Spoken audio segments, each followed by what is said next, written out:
भारत सरकार ने सर्वदलीय बैठक बुलाई, बांग्लादेश के मौजूदा हालात पर चर्चा हुई।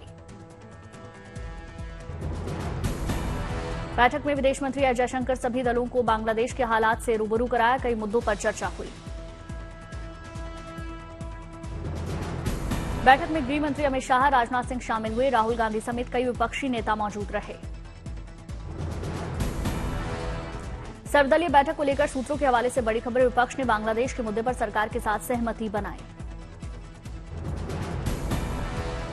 राहुल गांधी ने बांग्लादेश को लेकर मीडियम और लॉन्ग टर्म स्ट्रैटेजी बनाने पर जोर दिया, विदेश मंत्री ने हालात की जानकारी दी।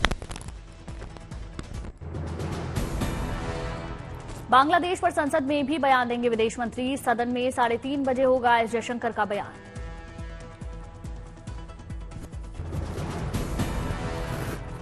बांग्लादेश बॉर्डर पर हलचल बढ़ी, बीएसएफ डीजी पेट्रोपोल बॉर्डर पर पहुंचे। बांग्लादेश में भड़की हिंसा के लिए पाकिस्तानी एजेंसी आईएसआई हो सकती है जिम्मेदार, छात्रों को बनाया गया मोहरा। बांग्लादेश के हालात को लेकर फारूक अब्दुल्ला ने चेतावनी दी, कहा हर तानाशाह को इसके लिए लेना चाहिए, इससे सबक लेना चाहिए। देखिए, ये हर डिक्टेटर का यही हाल होगा। उस मुल्क में बच्चों के साथ नाइंसाफी हो रही थी। सर्वदलीय बैठक में आपको नहीं बुलाए जाने पर संजय सिंह ने नाराजगी जताई, बताया सरकार की उच्च मानसिकता। बांग्लादेश को लेकर आरजेडी सांसद मनोज झा ने दिया बयान, कहा सरकार के हालात पर नजर, जल्द सुधरेगी स्थिति। हमारा भरोसा है कि भारत की सरकार इस पर नजर बनाई हुई है। हमारे इमीडिएट नेबरहुड में हुआ है तो वहाँ जल्दी स्टेबिलिटी आए, ये मुझे उम्मीद है। शिवसेना नेता प्रियंका चतुर्वेदी ने बांग्लादेश को लेकर दिया बयान, कहा बांग्लादेश के हालात भारत के लिए ठीक नहीं। जो बांग्लादेश में चल रहा है उसका प्रभाव देश में भी पड़ेगा। हमारा बॉर्डर नेशन है, हमारा बॉर्डर शेयर करते हैं। एक तरफ पाकिस्तान ऑलरेडी है, दूसरी तरफ बांग्लादेश में अगर अनारकी होती है तो ये देश के लिए ठीक नहीं है। संजय राउत का बांग्लादेश पर बड़ा बयान, कहा इंडिया में जो चल रहा है वही शेख हसीना बांग्लादेश में कर रही थी, इसीलिए जनता ने उसको भगा दिया।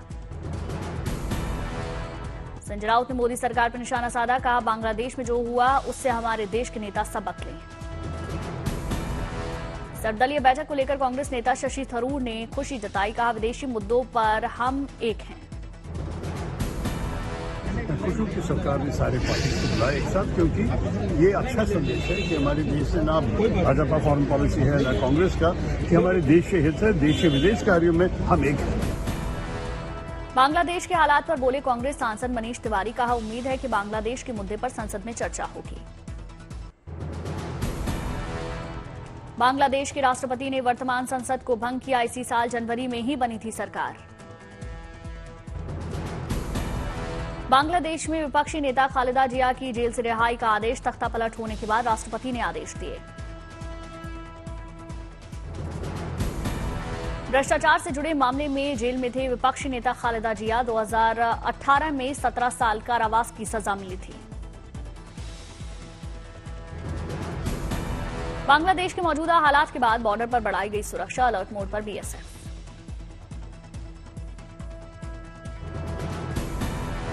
दिल्ली में भी बढ़ाई गई बांग्लादेश दूतावास की सुरक्षा, भारत से बांग्लादेश जाने वाली सारी ट्रेनें रद्द। बांग्लादेश सीमा से सटे मेघालय के बॉर्डर इलाके में लगा नाइट कर्फ्यू, सुरक्षा कारणों को लेकर फैसला। अमेरिका की बांग्लादेश के हालात पर पैनी नजर, जल्द ही अपने नागरिकों से बांग्लादेश छोड़ने को कहा। शेख हसीना के बेटे सजीब वाजेद का बड़ा ऐलान, कहा अब शेख हसीना राजनीति में नहीं करेंगी वापसी।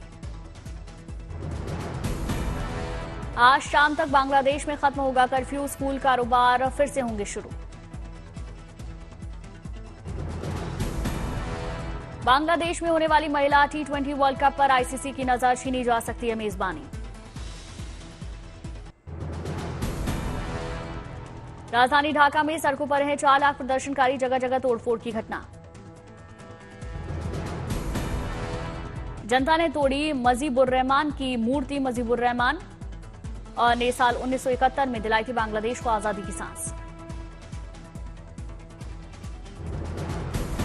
प्रधानमंत्री आवास में घुसे प्रदर्शनकारी जमकर तोड़फोड़ और आगजनी की। बांग्लादेश में हिंसा की चपेट में आए 4 मंदिर। भीड़ ने मंदिर में तोड़फोड़ की। आरक्षण के मुद्दे पर बांग्लादेश में भड़की थी हिंसा। लाखों लोग हसीना सरकार पर तानाशाही का लगा रहे थे आरोप। केदार घाटी में भारतीय वायुसेना ने 201 लोगों का सफल रेस्क्यू किया। एनडीआरएफ के 17 जवान भी शामिल। मध्य प्रदेश के श्योपुर में बाढ़ के हालात। एसडीआरएफ की टीम ने 50 ग्रामीणों का रेस्क्यू किया। पश्चिम बंगाल के हुगली में बाढ़ के हालात। पानी के तेज बहाव में बह गया पुल। हिमाचल प्रदेश में जारी रहेगा बारिश का दौर। 7 और 8 अगस्त को प्रदेश के कई हिस्सों में भारी बारिश का अनुमान। हिमाचल के कुल्लू में 25 से ज्यादा सैलानियों का सफल रेस्क्यू। स्थानीय लोग और रेस्क्यू टीम की मदद से राहत बचाव काम को अंजाम दिया गया।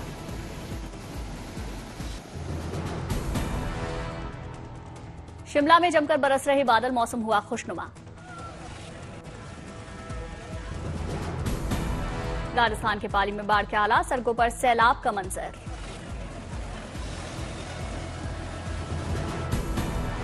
पाली में पुलिस प्रशासन राहत बचाव काम में जुटा। बोट की मदद से कर रहे लोगों का रेस्क्यू। पाली में स्कूलों पर लगे ताले। बाढ़ के पानी से लबालब भरा स्कूल।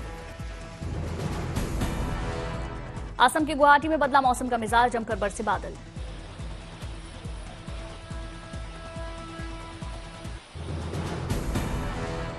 अजमेर के कई इलाकों में जोरदार बारिश। तड़के लबालब।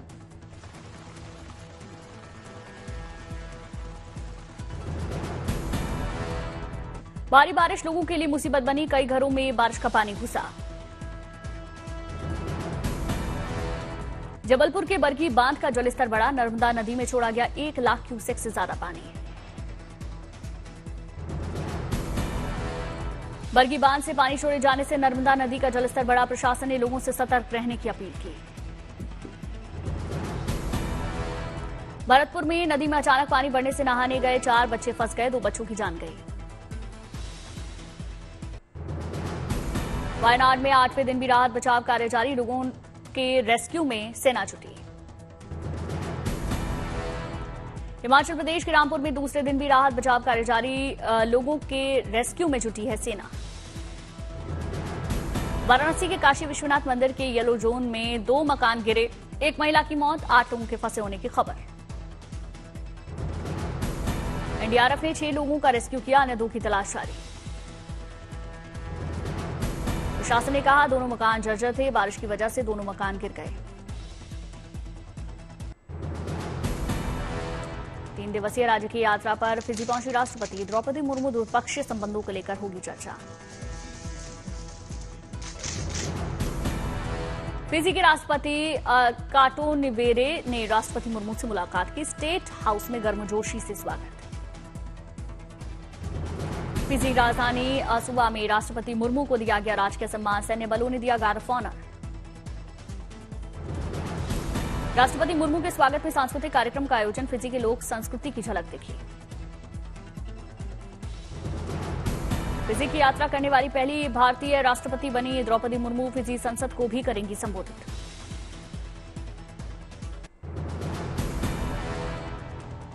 सावन के पावन महीने में बाबा विश्वनाथ में पहुंचे रिकॉर्ड श्रद्धालु। अब तक 27,58,000 भक्तों ने हाजिरी लगाई।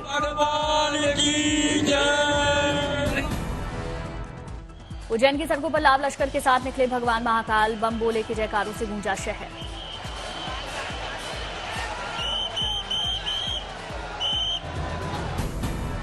महाकाल की यात्रा में 1500 डमरू वादकों का दल शामिल हुआ। भगवान महाकाल ने अलग अलग रूपों में भक्तों को दर्शन दिए।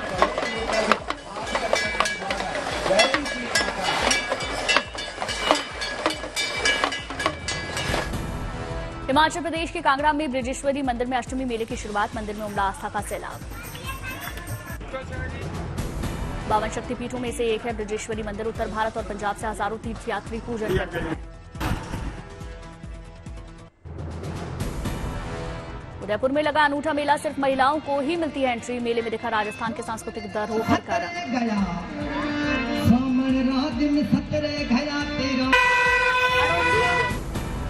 पंचकूला में गौ सेवा सम्मेलन कार्यक्रम का आयोजन, मुख्यमंत्री नायब सिंह सैनी ने समारोह में शिरकत की। अनंतनाग की नुसरत ने आत्मनिर्भरता की पेश की अनोखी मिसाल, मधुमक्खी पालन के व्यवसाय से कर रही अच्छी कमाई। ग्वालियर के चिड़ियाघर में बड़ा बाघों का कुनबा, मादा बाघ ने 3 शावकों को जन्म दिया। जयपुर में सीएम भजनलाल शर्मा ने समीक्षा बैठक की, पंप स्टोरेज पावर प्रोजेक्ट की स्थिति की जानकारी दी।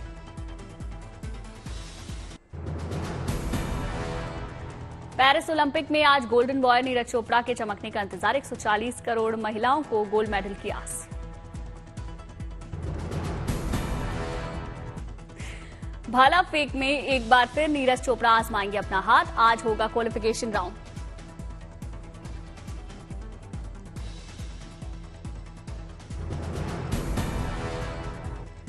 नीरज चोपड़ा का दोपहर करीब 3:30 बजे होगा मुकाबला, 8 अगस्त को होगा फाइनल मैच।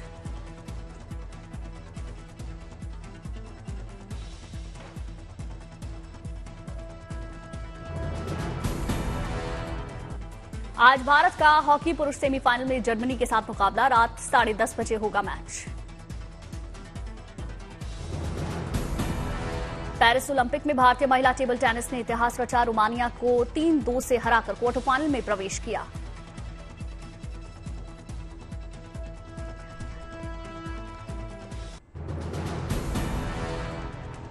अलवर में पुलिस ने बड़ी कार्रवाई की, जेल में कैदियों को फोन और ड्रग्स की सप्लाई करने वाला गिरफ्तार, पूछताछ जारी।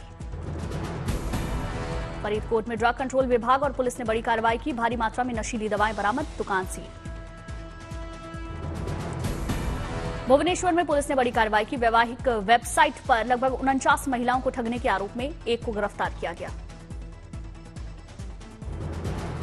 एमपी के रायसेन में पुलिस को मिली बड़ी सफलता, हत्या के मामले में फरार 2 आरोपियों को गिरफ्तार किया।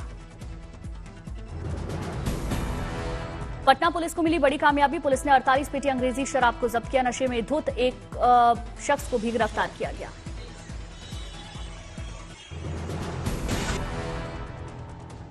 फिल्म देवरा पार्ट 1 का दूसरा गाना धीरे धीरे रिलीज, 27 सितंबर को सिनेमाघरों में फिल्म रिलीज होगी।